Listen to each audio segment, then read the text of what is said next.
What type of autism advocate are you? Or do you feel like you have your toes in a lot of different pots? You wouldn't be wrong, you know?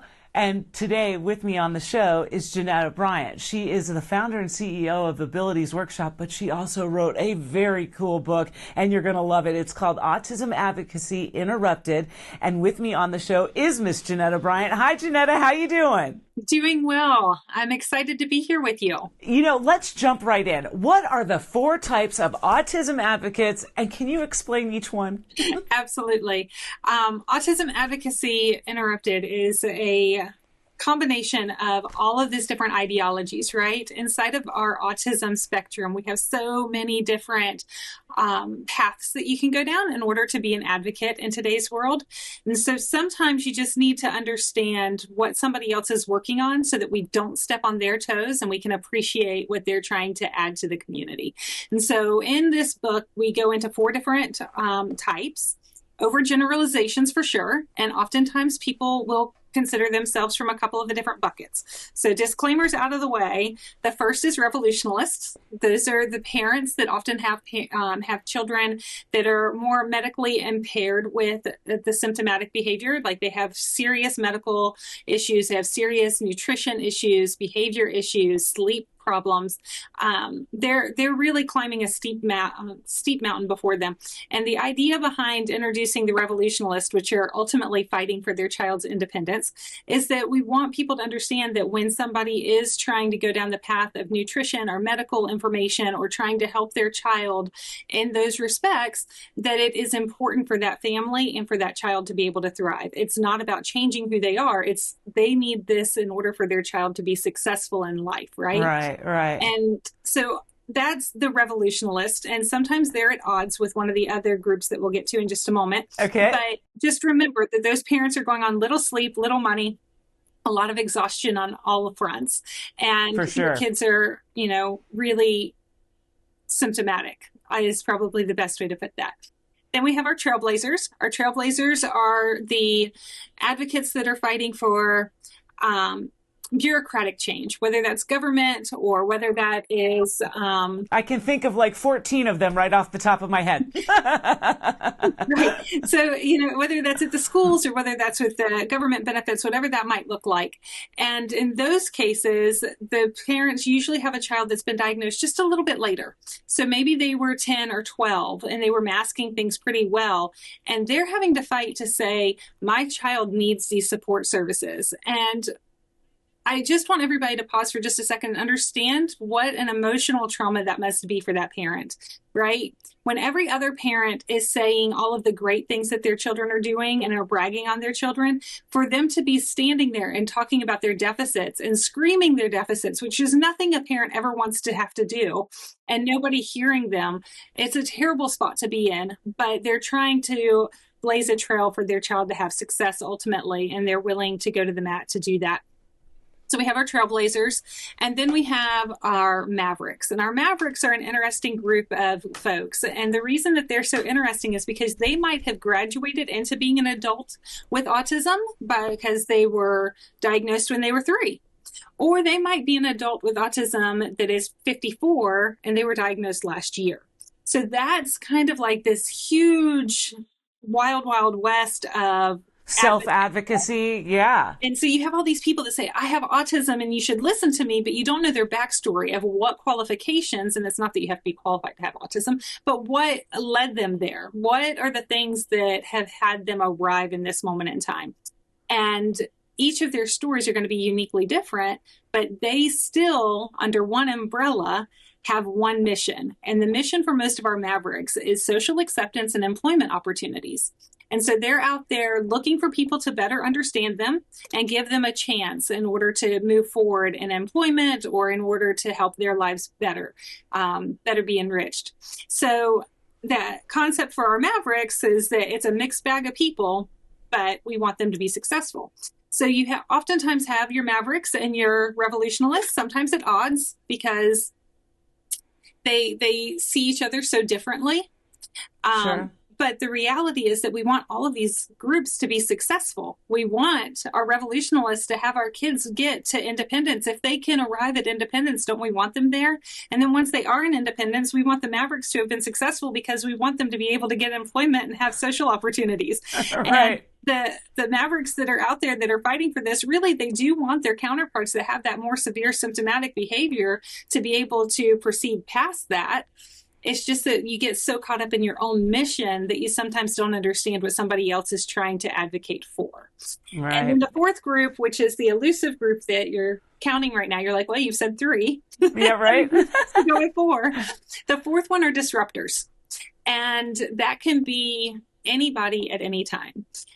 We know who a disruptor is. A disruptor is the person that wants to police social media conversations. They want to tell you what you can say, what you can't say. They want to tell you all of the ways that you've gone wrong, but they don't often they want to educate people. That's their motivating force, is that they just need to tell everybody how they're wrong or correct everybody into doing it properly. But if they're just telling you what's wrong and not suggesting ways for the community as a whole to do better, then all they're doing is disrupting progress and they're not contributing to it.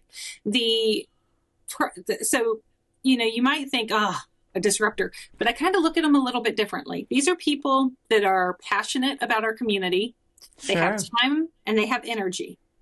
Those are people we can use. Right. All we have to do is help them find an alignment within. Come to the other side of advocacy. Right. Instead of telling us what we're doing wrong, help us do it right. Well, do you think that one person can be several types of advocates? Absolutely. So, it's important to understand what your main mission is. It's hard to be an advocate on every one of those fronts. What is easier for you to do is just to understand the perspective of everybody, right? Like if you just understand what revolutionists are doing, if you just understand what Mavericks are doing, then you're not going to be as easily frustrated when they do or say something or step on your toes about something, because you're going to say, oh, I understand what you're trying to do there. And so you might consider yourself an advocate in all 3 buckets, but the reality is that you're probably spending most of your time in one, and your perspective understanding of what the others do. And that's the ultimate goal. Jeanetta, why did you write this awesome Autism Advocacy Interrupted book? Why did you do it? Honestly, I just got tired of the infighting. People are fighting over things that aren't important, in my opinion. We have a much bigger mission to help all of the people that are on the spectrum be their best. And when we are absorbing each other's energy on talking about things that don't matter, on the precursors of if somebody has autism or they're autistic, that's a personal preference. Ask somebody what their preference is and move on. You don't need to spend your energy educating somebody on why it needs to be one or the other. It's whatever that person wants it to be. When you're arguing over a puzzle piece or an infinity symbol, again, that's a personal preference. Neither one of them are meant to belittle or to demean somebody in any capacity, but you're going to have a personal connection to it. All of this stuff is being talked about in the most emotionally empowered space, right? Like, you're not in the autism world just for kicks and giggles. You're here because you love somebody. You're here because you care about somebody. That's the idea behind being an advocate, right? So it's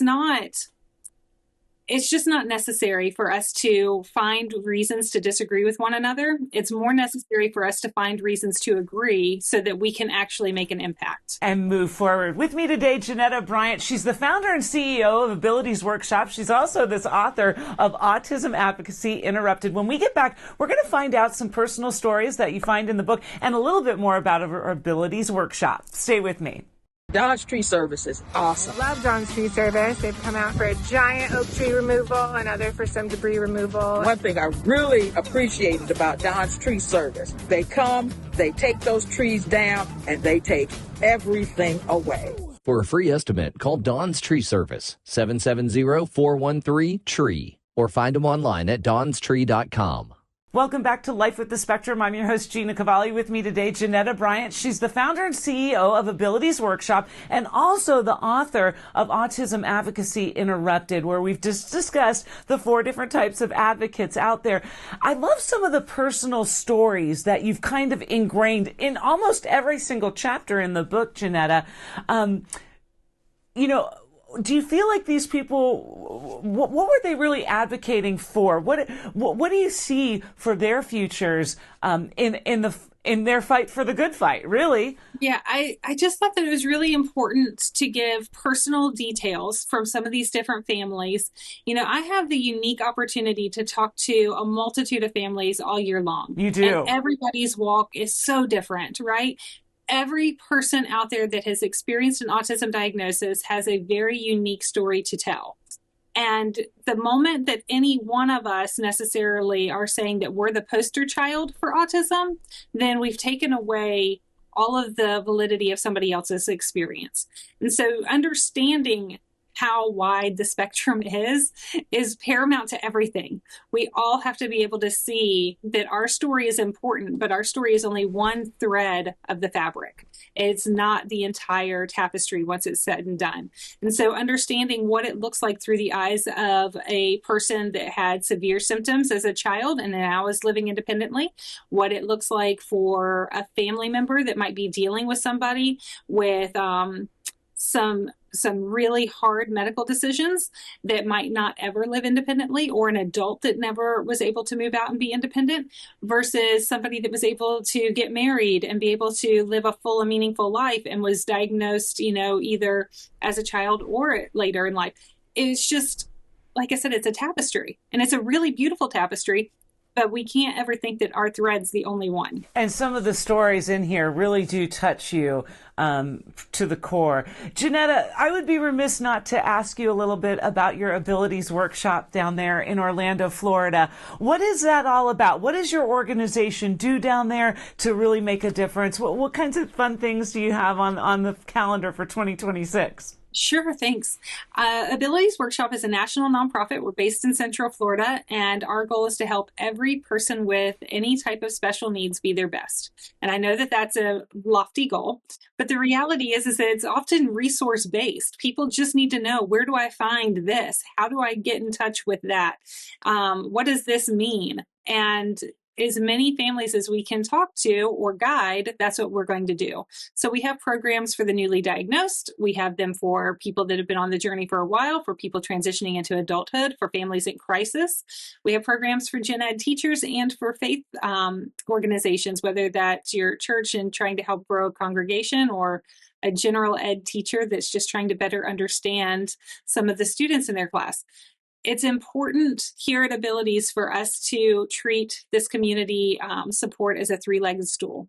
For a parent to fight for their child, for a teacher to understand the student, and for a faith community to support that person. If you get all 3, then that person gets to shine and be their brightest, right?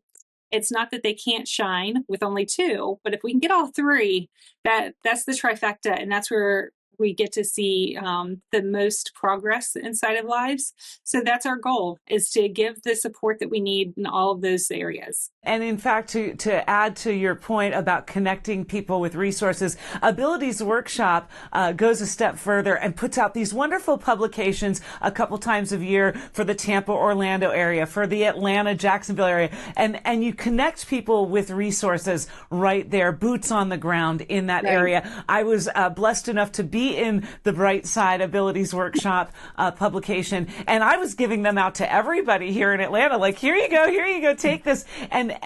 And people said, well, I didn't even know that this place existed, and I didn't know. So it's much more than just like, hey, here's a dozen ABA companies for you, right? And like send you on your way. Like, it really does connect you with some people that I feel are vetted in their community. So thanks again for putting that publication out all the time. Well, it's important. I'm so glad that you mentioned it. Bright Feats is going into its 20th year of production this year, but it's just important to know that somebody wants to be your friend. And in that case, that's who we are at Abilities. We want to be your friend, whether that is you calling us and treating us like a switchboard operator so that we can help answer a question that's just really random, or if that means that we're connecting you to somebody, because I say all the time, I'm like, listen, if we don't have the answers, we know who does. So just ask. If we can help, we're going to help. Right. And where can people buy your Autism Advocacy Interrupted book? Sure. You can come on our website,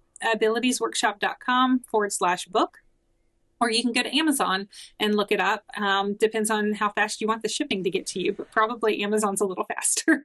And Jeanetta, I will be honest with you. I read this book. It took me a couple of days. It was a quick read because it's so interesting. And I honestly, as a mom to a child with autism, and I like to think I'm an autism advocate, because immediately when you're a parent, you're fighting for your child, right? You're fighting for everything. It's like if you feel sometimes it's you against the world or the school system or whatever you're at the stage in your journey. And I was like, I have to find out what kind of advocate I am.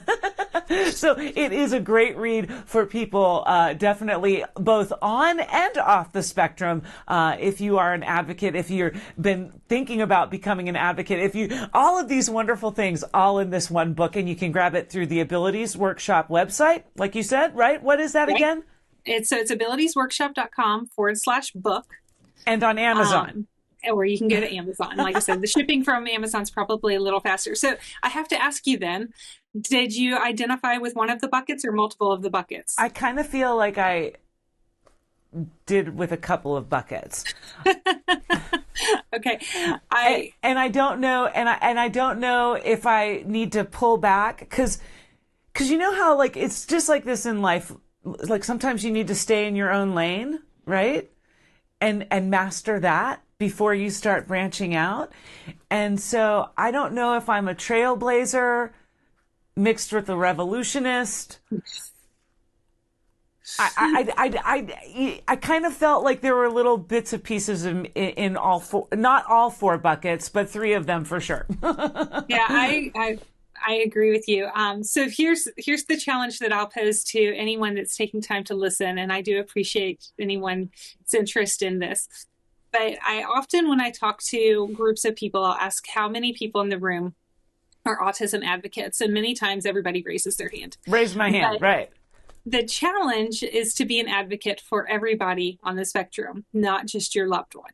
And so if you are only an advocate for your loved one, and I use the word only very sparingly on this, but if you're only looking after your loved one, if you really think that, everything revolves around how your person is treated and what access they have, and you don't really care about this group over here or that group over there, then you're your loved one's advocate. And that is perfect, and it's respectable, and it's admired, but you're not an autism advocult. No, because when to be an autism advocate, you have to care about everybody, right. whether they're closely aligned with what your experience has been or not. You have to care about their story just as much, because being an autism advocate carries weight of caring about everybody that's underneath of that umbrella together. Working with the young adults and working with the teens and tweens through the Table Talk events, I've come to appreciate just how different everyone is, whether they're on the spectrum or not. And I have learned, I can't even begin to tell you some of the things that I've learned that I've started to apply to my own family through some of these young self-advocates, through the mavericks, if you will, right? Through and seeing my own son as a teenager becoming a maverick in and of itself. Like, it's beautiful to watch that he's advocating for himself, not just in school, right? But he's out there letting people know it's okay to be autistic. It's okay to be different. I appreciate your differences if you'll appreciate my. It's really, really sweet to watch. And so I feel like this book was kind of long overdue, Jeanetta. Thank you. And do you feel like you're going to write a sequel to it? Actually, there is another book in the works, and so Can you give me a little snippet? What is it about? The next one is talking about the dangers of pretty autism, of pretty much trying to lump everybody into the same identity. It's just an expansion on understanding perspective, understanding the dangers of what what society defines something as, instead Yeah. of letting it be such a different occurrence with each of the different experiences. Well, I can't wait to read that book and have you back on the show. Absolutely.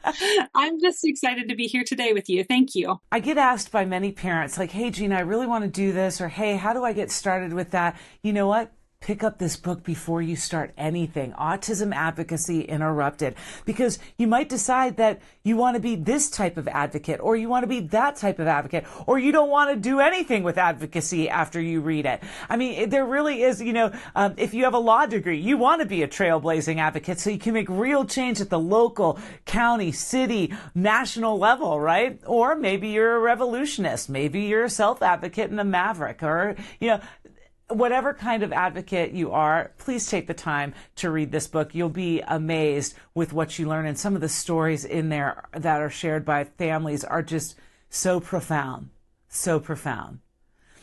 The Abilities Workshop, let's talk about them for a second, because you know what? Those modules, you say you are a general ed teacher and you just want to learn a little bit more how to support the kids in your classroom and understand them. Maybe you have a transitioning teenager to adulthood. What does that look like? There's these virtual modules you can go in and you can watch. And it's just, I really appreciate what Jeanetta has started in her life. That's just this, like, become this monster for the community. And this book is such a great compliment to all of the wonderful things that she does at Abilities Workshop. So again, find it abilitiesworkshop.com/book, or you can go to amazon.com and grab this book. It'll be there by like tomorrow. Either way, thanks for checking into Life with the Spectrum. We'll see you back another time as we continue to live the journey, right? We continue to live Life with the Spectrum. See ya. Bye.